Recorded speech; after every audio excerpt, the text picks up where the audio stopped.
Un saludo para todos y bienvenidos a un nuevo capítulo de Vestigios de la Historia en este especial de pandemias, porque después del capítulo pasado en el que hicimos un homenaje a Marcos Mustok, este integrante del Lelutier que trascendió a la eternidad y que está solo disponible en Facebook, volvemos a hablar de las pandemias en esta reconstrucción histórica por las más importantes del mundo, para saber qué medidas se tomaron y cuáles son las respuestas que tiene la historia a esta coyuntura por la que estamos atravesando hoy.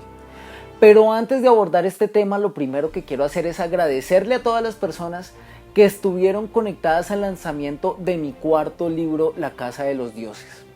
Muchas personas después de este evento me han preguntado dónde pueden conseguir el libro.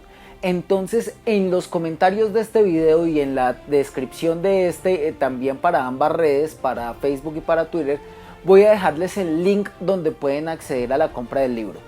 Por este momento y durante esta coyuntura, la única forma en la que se puede adquirir es a través de su medio digital. No es posible adquirir el libro impreso porque es la medida que se ha tomado para proteger a las personas que lo imprimen, a las personas que lo llevan y a las personas que lo reciben del COVID-19. Entonces, por lo menos durante este tiempo, la única manera de adquirirlo va a ser digital.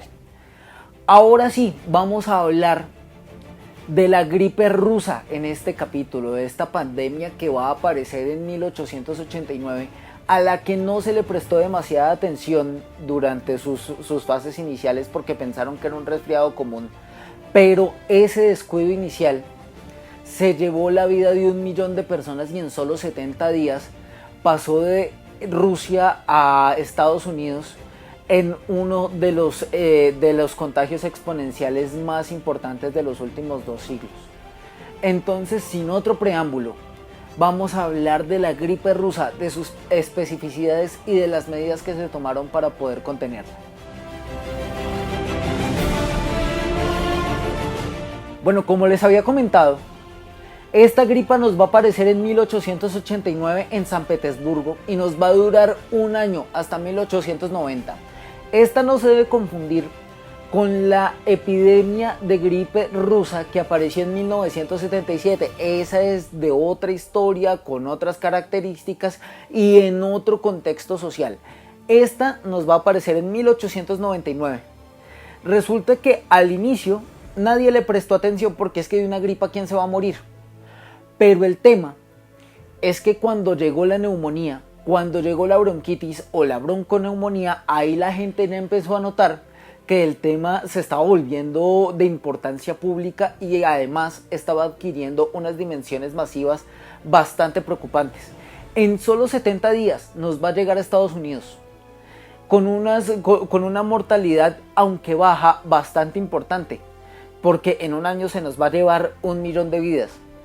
Los gobiernos de muchos países europeos, entre estos se destaca España, lo primero que hicieron fue cerrar colegios, cerrar universidades, cerrar teatros, cerrar todo escenario donde pudiese haber alguna aglomeración, donde hubiese alguna presencia masiva. Se adelantaron las vacaciones de Navidad y se prestó todo tipo de auxilio a las personas de condiciones más humildes porque fue allí donde la gripe atacó con más mortalidad. ¿Qué fue lo que pasó? Durante ese tiempo algunas personas se cansaron muy rápido del confinamiento y decidieron empezar a salir para poder hacer una reactivación económica. Y ese fue el punto donde más del 70% de muertos apareció. En esa pequeña violación al confinamiento fue donde la mortalidad se disparó de gran manera, sobre todo porque los contagiados comenzaron a decrecer progresivamente y pensaron que ya el tema estaba dominado y que no había nada más que hacer y que la única opción de la gripe era irse. Pues ahí fue donde el tema resultó más mortal. Solo un año después el índice de contagios logró controlarse, mas no erradicarse, porque lo que el gobierno le garantizó a las personas es que había un tratamiento efectivo contra esta epidemia de gripe.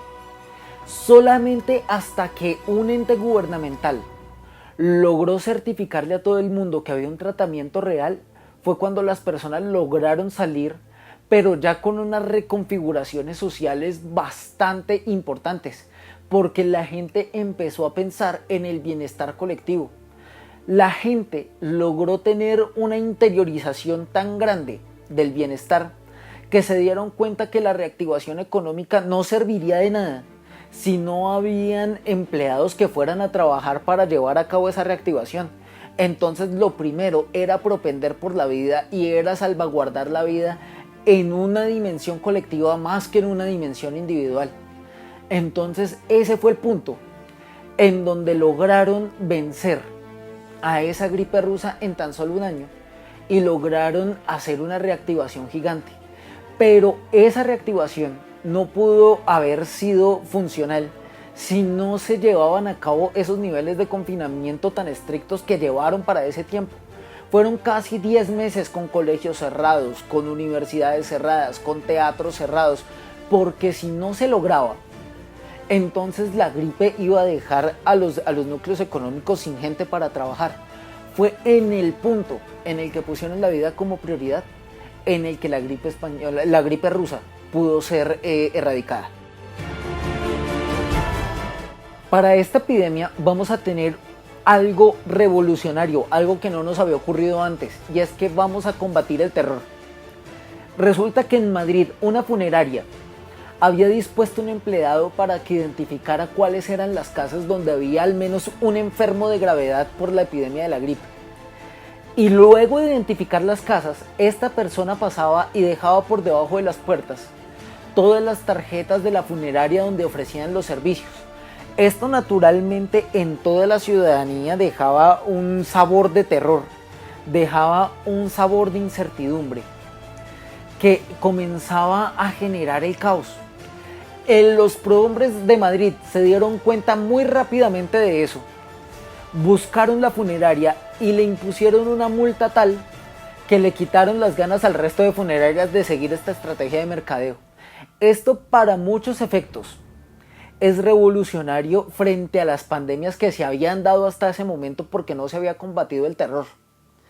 Acá el caos era combatido de manera frontal y eso fue lo que ayudó a que solamente en un año se lograra controlar de manera efectiva la gripe rusa.